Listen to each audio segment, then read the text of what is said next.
Hello guys, welcome to my another blog video. তো আজকে আমি এখন যাচ্ছি মাঠে ঘাস কাটতে।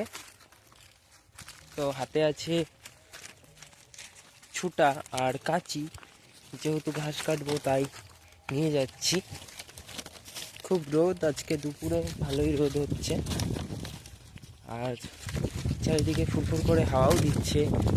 আর যাচ্ছি এই তেজপাতা বাগানের মধ্যে দিয়ে, এদিকে পুরো তেজপাতা বাগান, আর তেজপাতা বাগানটা পার করেই আমাদের ঘাসের জমি আছে। তো সেখানে আমি যাব ঘাস কাটতে, গরু ছাগল সবাই খাবে। মা তো বাড়িতে নেই তাই আসতে পারিনি, তাই আমি যাচ্ছি। আমি বেশিরভাগ কাটি।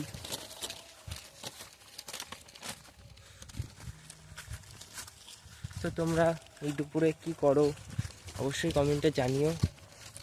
কেউ নেই এখন দুপুরে মাঠে, খুব রোদ, তার জন্য আর কাজ নেই তো সেরকম। ধান সবার লাগানো হয়ে গেছে, এই জন্য কাজ নেই।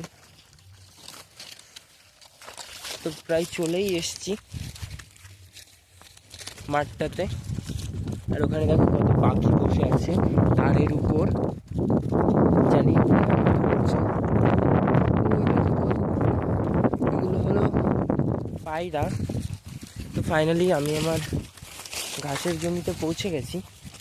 এই দেখো আর বেশি ঘাস নেই, তো মনে হয় বৃষ্টি হয়েছিল তো তাই পুরো কাদা কাদা হয়ে গেছে। তো যে কটা ঘাস আছে দেখি কেটে নিয়ে যাই। তো সবাই ভালো থেকো, আবার কোনো একদিন ব্লগ নিয়ে দেখা হচ্ছে। ততক্ষণের জন্য টাটা।